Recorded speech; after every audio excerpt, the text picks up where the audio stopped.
Hi, I'm Toby Genkel, I'm the director. And I'm Reza Memari, I'm the co-director and writer of Richard the Stork. We are happy to be on the Berlinale and the Generations Competition and at the Teddy Awards. Wo sind wir? Hier habe ich dich gefunden. In diesem Spatzennest. Kurz bevor du geschlüpft bist, sind deine Eltern verschwunden. Nein, du bist meine Mutter und ich bleibe bei dir. Richard, du kannst nicht mit nach Afrika. Das werden wir ja sehen. Nur wegen Papa, stimmt's? Richard, glaub mir, wir... Ja gut, ich habe kurze Beine und einen ziemlich kleinen Schnabel. Aber ich bin ja auch noch ein ganz junger Storch. Nicht mehr lange, dann bin ich mindestens so groß wie ihr. So groß und so stark. Du wirst schon sehen. Warte!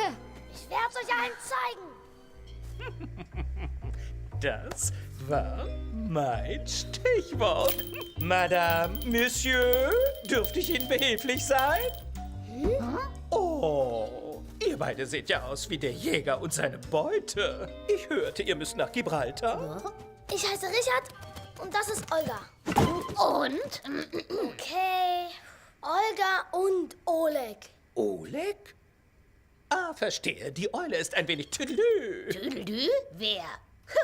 Richard ist Tüdeldü, der hält sich für einen Storch.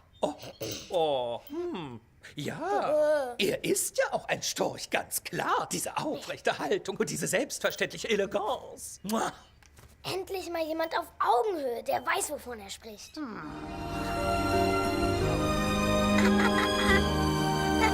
Afrika, willkommen!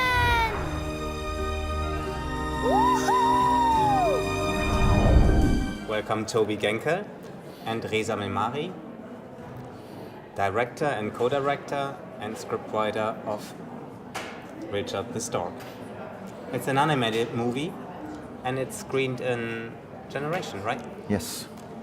You have been screening the films already, and I thought, how did it feel for you after working for quite a long time, I think in total like 3 years, to actually show the movie? Yeah, we we screened the movie yesterday, had our world premiere in the Zoopalast. 800 people, lots of kids. Lots of kids. Lots of kids. It was purely amazing. It was really amazing. It was like you said, it's the reward for the hard work of, in my case, 2.5 years. In your case, the journey was even longer. Yeah. And it was really breathtaking. I think we are still kind of, not ourselves still. Yeah, I'm still high. Yeah, definitely. and naturally stoned from that. So it's no, it was really good. It's no, good And doesn't really say it, right? And we've never really seen it with an audience. We've been making the movie for ourselves and our team, but it's you never know. The reactions Until of the end, you don't know Yeah. how the kids are gonna like it. Are the parents gonna be bored, or are they gonna like it too? And all these things. So We went there with something good. We were like self-confident that we have something good, so we didn't expect to be crucified, but we did not expect that either. That the reception was really amazing. So for us it was emotional 1.5 hours, I have to say. It was amazing. And it was the first time we saw the German dub. That also added up to it that we saw our own film for the first time with different eyes, because now it's our native tongue that we see it with. And that boosted it one more time. So like I said, we are still like up there somehow, but we get back down. So Reza, as I said already, you wrote the script and you have been co-director and you have been editing the film. So it's like 3 jobs all in one. Yes. So how did you manage with the situation, and what are the advantages and the disadvantages?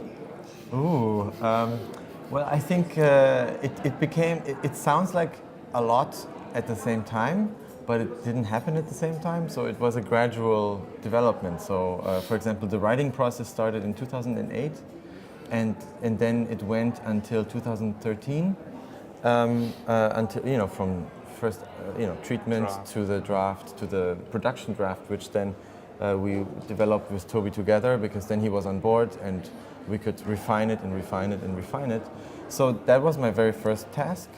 And then because I come from editing and I have an editing background, it was, I think it was kind of natural, I think. Yes. It was almost no question that I would also edit it, because we also worked together on the first film, Oops. What's the English Oops, title? Noah's Gone, Yeah. 2 by 2, many names. Yeah, many but titles. he edited my previous film. Yeah. Okay. So we know each It was other a since great then, and collaboration. there was no question to Yeah, doing and it, we still talk to each other. So we really liked the we like the collaboration. As long as the camera's running. Yeah, we're really good friends. And it was natural that I would edit it, and also it's almost like I could bring myself into the process as a co-director, I guess, and writer, because editing is so much storytelling in a way anyways. So for me, Because editing has a different meaning in animation than it does in live action. In live action, the movie is being shot by the director, and then it's all thrown to the feet of the editor and like make a nice movie out of it, you know. And that's how you do it. I think it's kind of precise description of how you do it. very precise. So That's in right. animation, it works different. You know, we start with the storyboards, and the storyboards is and with the voice recordings, and with those drawings and the voice recordings, we create basically a rough sketch of the movie beforehand. We call this the animatic. So the film is done before it is done. Yeah. And this is the editing we do. So and because it is so expensive also, we have to know what we are doing before we do it, because we cannot do it twice. Yeah. There is no such thing as take again and take again and take again. It is like precise planning. And basically this is the editing process that's done before. So it's much more creative and much more I don't want to say that the live action editing isn't creative, but animation editing is way different, because you can walk over to the storyboarders and say, I don't like this drawing, I don't like this take, can you just do another drawing and then cut it in? We need a close-up, then we get a close-up.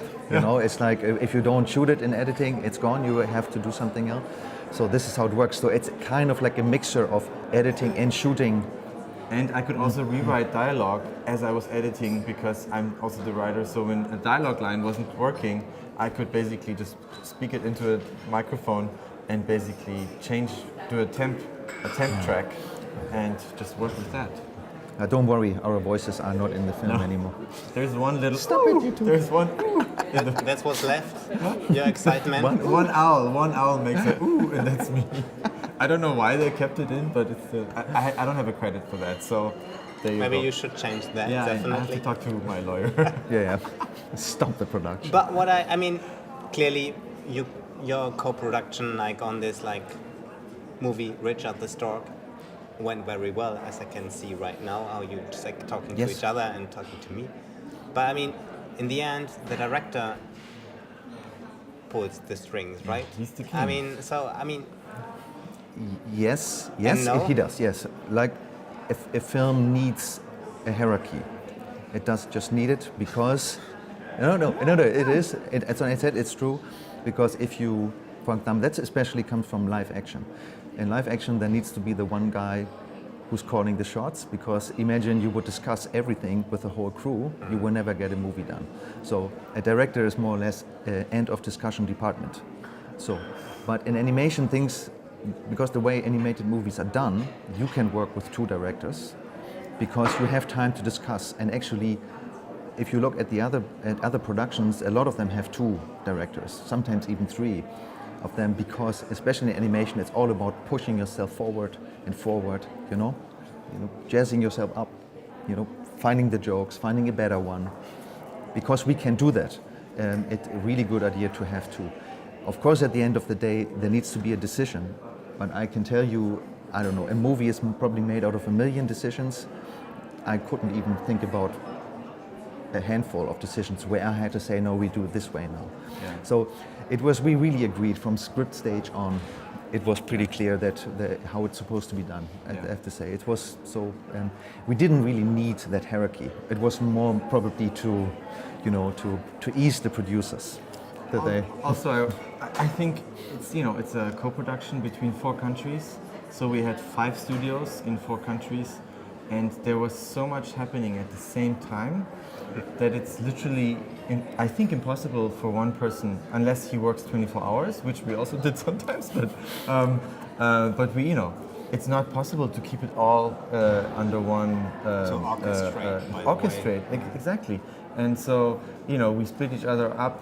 I would go to Luxembourg or to Belgium and stay there for a while to keep the team motivated and keep them, basically steer the ship there, and then we would have Skypes and basically talk about, what we have to do and where we want to go. And meanwhile, he would be doing other things in other studios. So it's this juggle, We are talking a lot about production, but I would like to talk about your main character, and that's like the one on the green button on top, Richard. Yes. So, you wrote the script, you came up with the idea of Richard the little stork. That's an orphan, and that gets adopted by a stork family. And this like family concept is like basic to your film. Can you explain a bit how you came to this idea?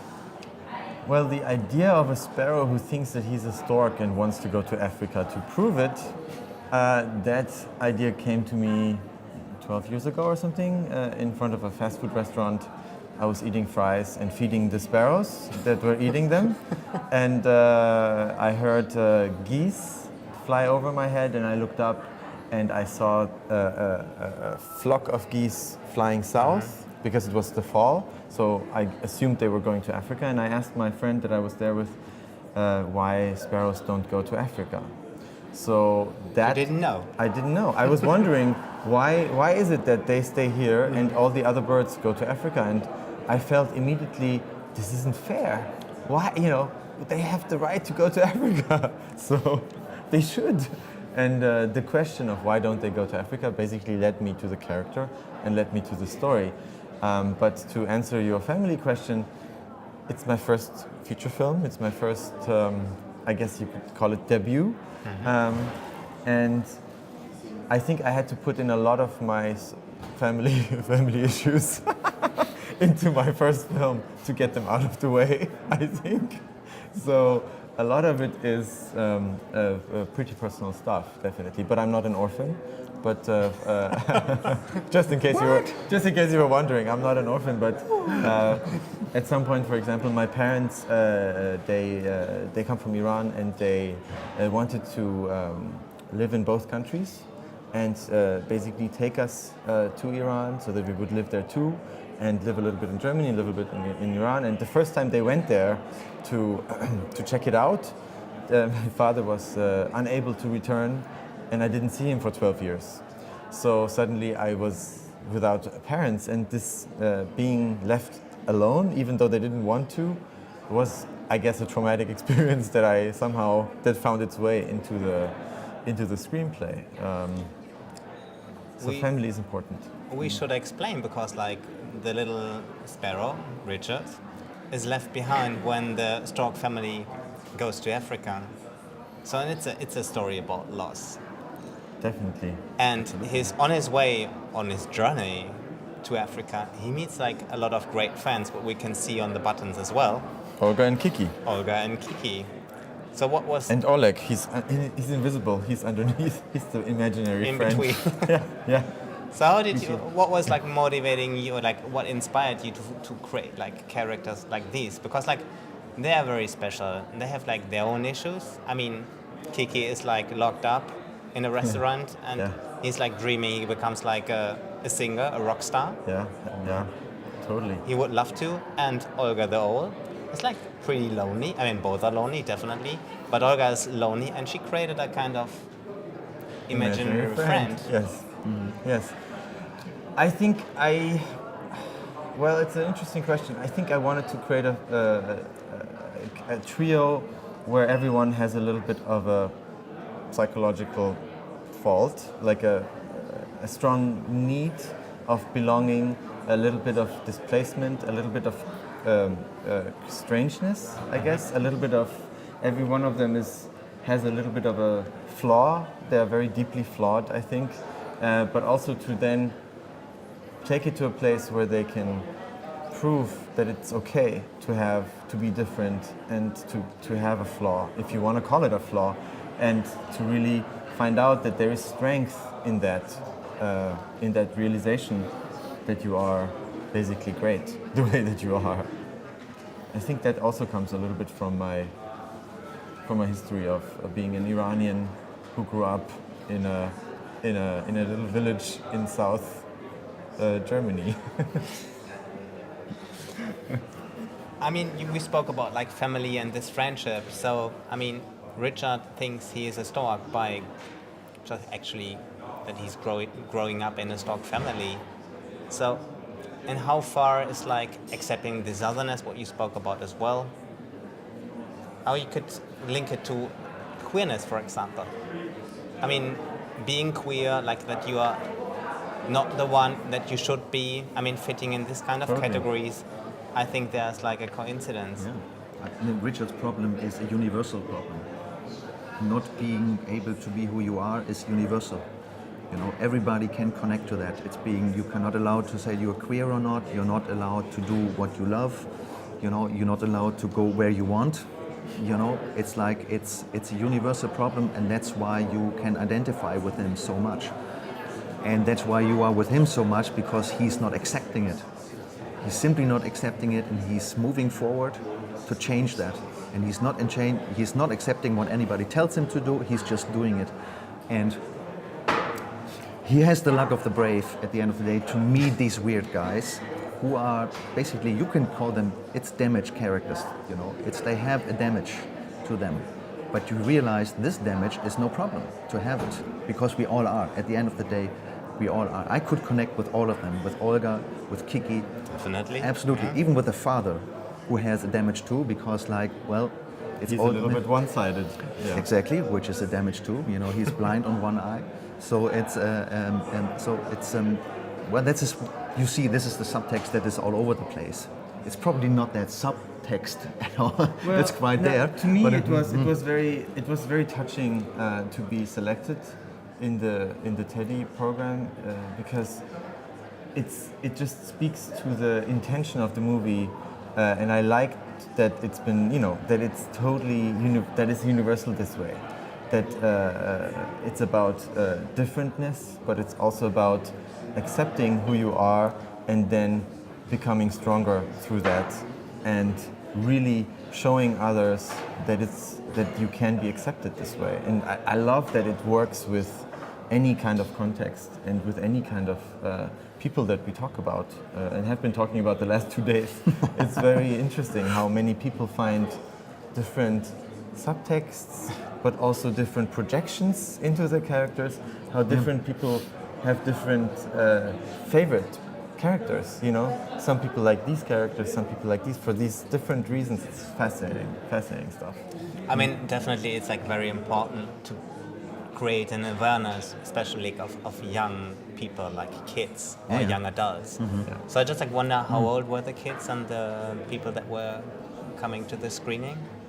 Like all ages? All ages, all ages. Much. From 3 to 99, yeah. I don't know. It was really a very, very diverse crowd, very grown-ups, grandparents, everything.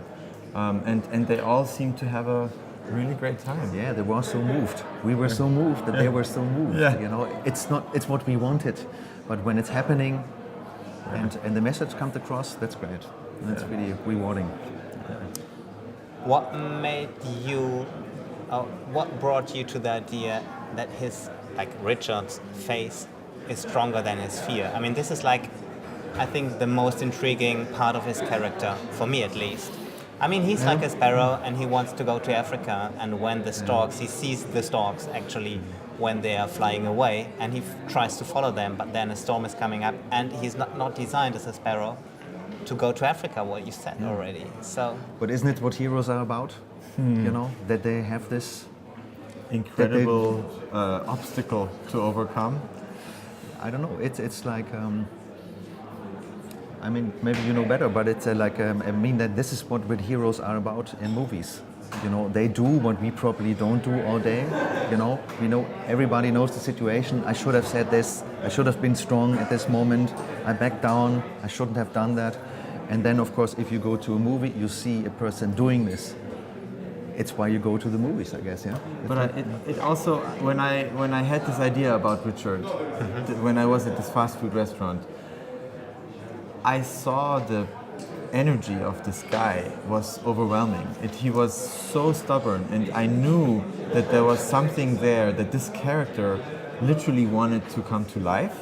It was, I think, also the power of this production is that this little sparrow has so much, I mean, I don't know, but he really pushed through a lot of obstacles on the production side, because it's an original story, and a lot of people were telling us, because it's not a common thing for European cinema to come up with, at least German cinema I should say, to come up with original stories.